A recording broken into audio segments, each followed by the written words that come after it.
home is not a place, but a people. And I completely agree with that statement for so many reasons. I'm just going to share two main reasons with us, or two main events, or two things that made me to actually believe that statement. Like I said, there are a lot of reasons. The first one was several years ago when my father transited to the world beyond. After we finished all the funeral rites and everything and everybody went home, some months after, I had a reason to visit where we call home. And when I got in there were people there, my siblings, members of family were there. But honestly, that place never felt like home to me because the person that made the place to be home for me was no longer there.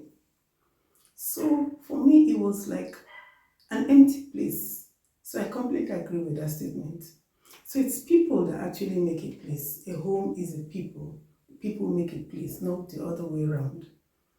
Number two reason or events that made me to believe this statement, or what number two event I want to bring out, that truly a place is not what makes a people, but people make a place, or a home is not a place but a people, is that some time ago I had a reason to visit somewhere.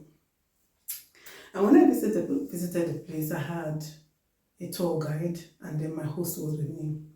While we're going around the facility, I was so intrigued with the ambience and everything. So I told my host, I said, wouldn't it be so nice to replicate this back home instead of us to pay money to come out, go through it like this?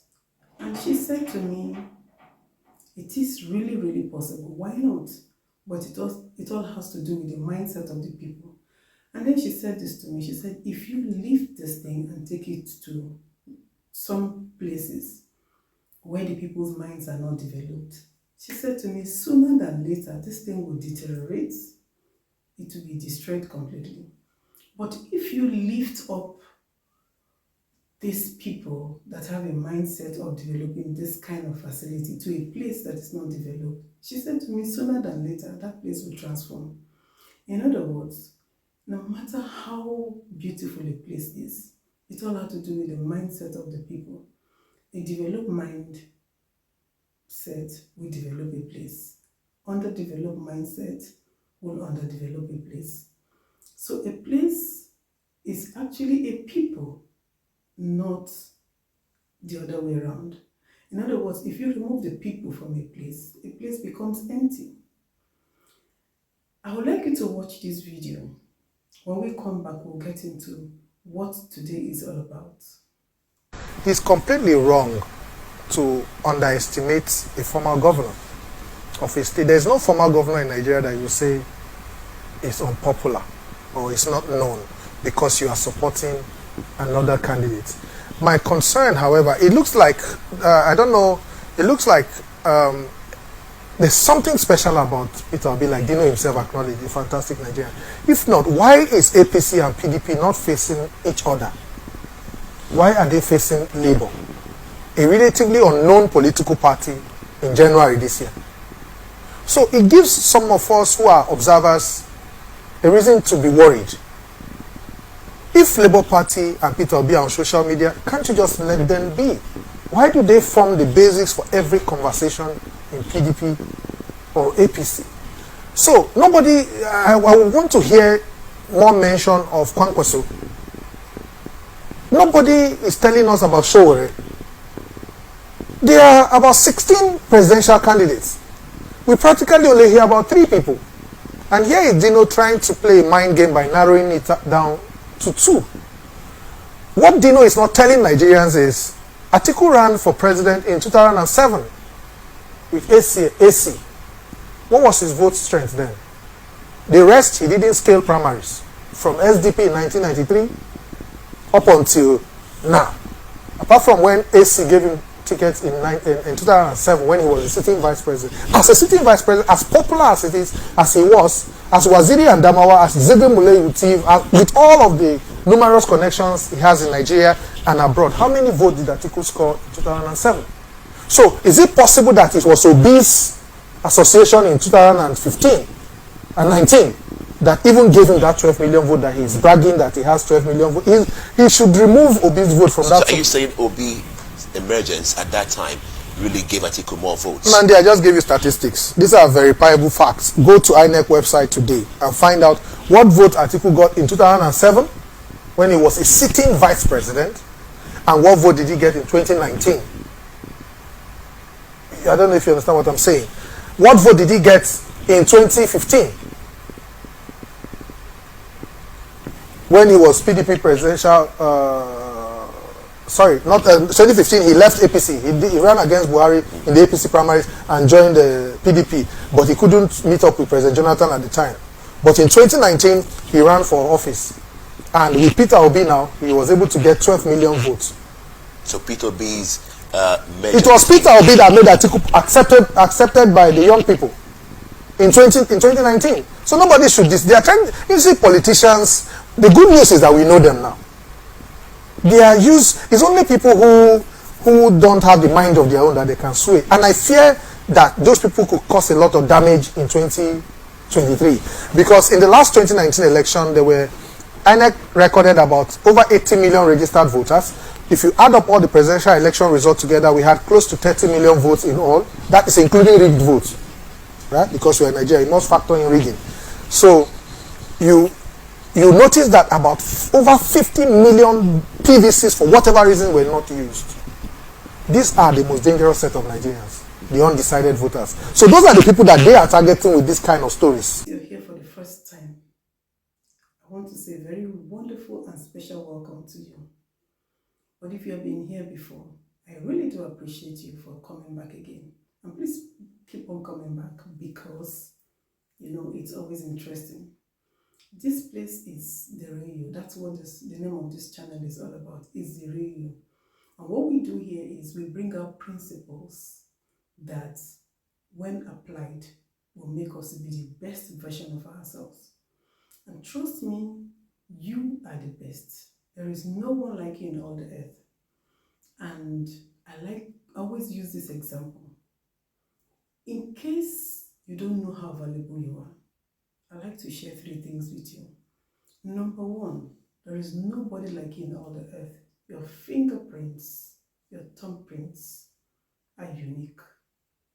Number 2, the strands of hair on your head are numbered. And then number 3 is the fact that you are endued with a lot. There's something that you can do better than any other person in the world, because there is nobody that is exactly like you in this world. That said, I like to also explain that what you have is not comparable to anything in this world. But I always use this example of, just like, imagine that somebody gives you maybe $10 trillion and tells you, it's all yours, do whatever you want to do with it. And then you take that $10 trillion and walk into a dollar shop, Dollar Tree, a shop that sells everything $1 and below. And you pick some items, and then probably you see some that they say, buy 2, get 1 free. And you use your $10 trillion and pay and go with these goods. What have you done? You have not used what was given to you very well. But somebody could have that $10 trillion and walk into a place, invest it, buy land, buy things, and grow that money.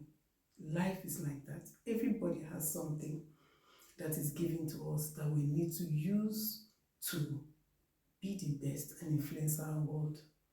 That said, the video there has a political analyst that is talking about one man, and that's the one man I want to talk about today. He's no other person than Peter Obi, the presidential candidate of the Labour Party. Yes, Peter Obi.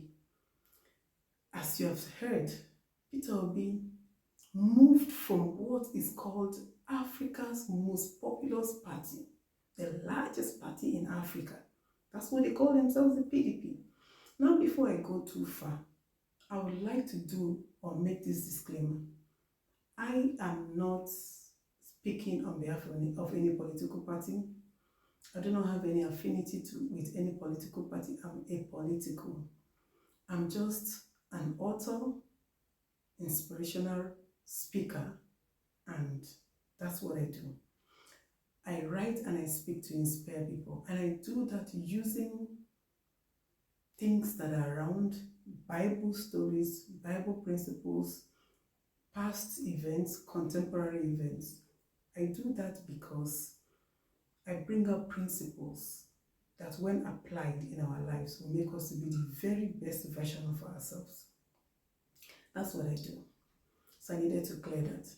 Now, if you look at the life of this man that we just heard about, if you're here, if you're just tuning in, we're talking about Peter Obi, you will know that one of the first things that stand out with that man is that he actually discovered himself. He knows himself. It takes somebody who knows himself to move from a populous party to a party that was relatively not known, according to the analysts, by January this year. So he knows himself.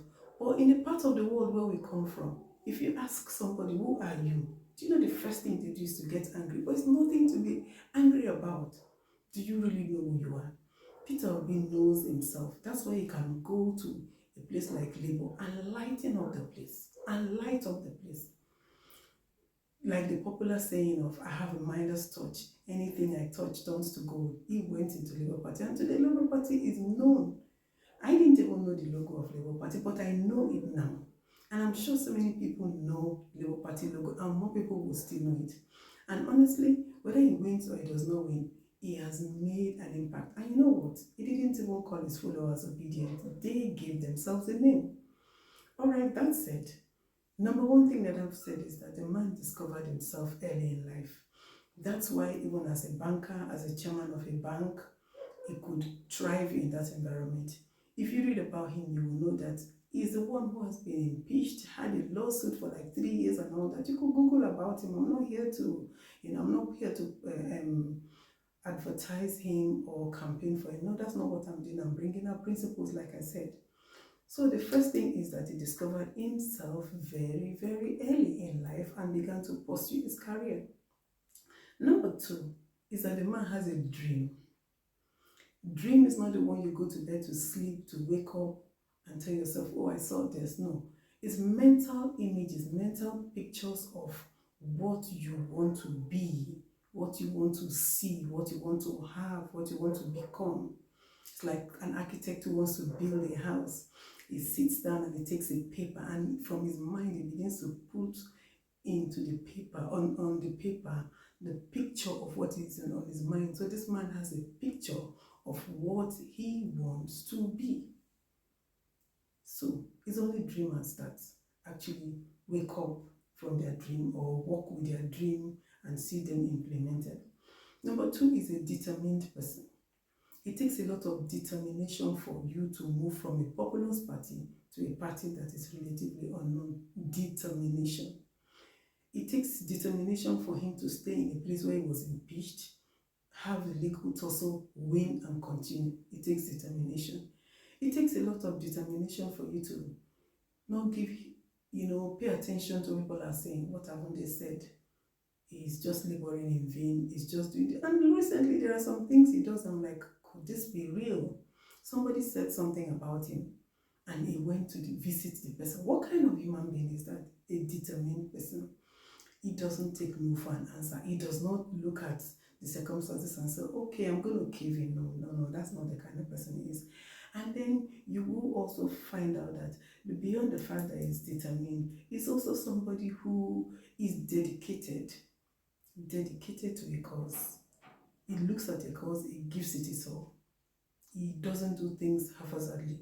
When he was a banker, he was a banker. When he wasn't a governor, he was a governor. He fought to the end.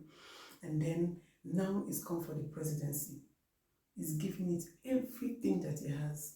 He took time to study the terrain very well. It takes a lot of knowledge. So he is, number one, somebody who discovered himself. Number two, somebody who has a dream. Number three, somebody who is determined. And is somebody who is dedicated to a cause. And then the last one, somebody who dreams again. Then the Bible says in the book of Genesis chapter 37 verse 9 that Joseph had another dream. There's this sad story of a man who had his barns filled with wonderful harvest. And then he said, oh, let me just sit, relax, and enjoy. No. When you accomplish a feat, go back and have another dream. The day you stop dreaming, you start dying. Because it's really nothing. The Bible says, without vision, when people cast off a stream. So you need to dream and dream and dream again. Accomplish one, come again and dream. So these are the 5 points that I think we can borrow from Peter Obi. Number 1, discover who you are. It's very important. Who are you? Number 2, you need to have a dream, a picture at each point in time of where you are going to, what you want to become, what you want to do, what you want to have. Number 3, you need to be determined. It does not matter. Be rugged. Sail through. Push through. Pull through. And then you need to be dedicated. Give your all. Don't be haphazard. Do it this way. No. Give everything. And then you need to go back again to dream. These are the 5 principles that I brought out. In the comment section below, I'd like you to put some more principles. I'm sure that these are the ones I saw or I could pick up, but I'm sure you know more. There are more principles that we can learn, so we learn together. That said, again, if you're here for the first time, please don't forget to hit the bell icon, which is a notification icon, so that anytime I do a video like this, it will drop right into your box. And don't forget to subscribe. And let me know what you think about Peter Obi, some principles you've learned from him that probably I didn't even talk about. We're here to learn. Remember, the real you is all about making sure that you become the very best version of yourself. And we do that by looking at principles from all over.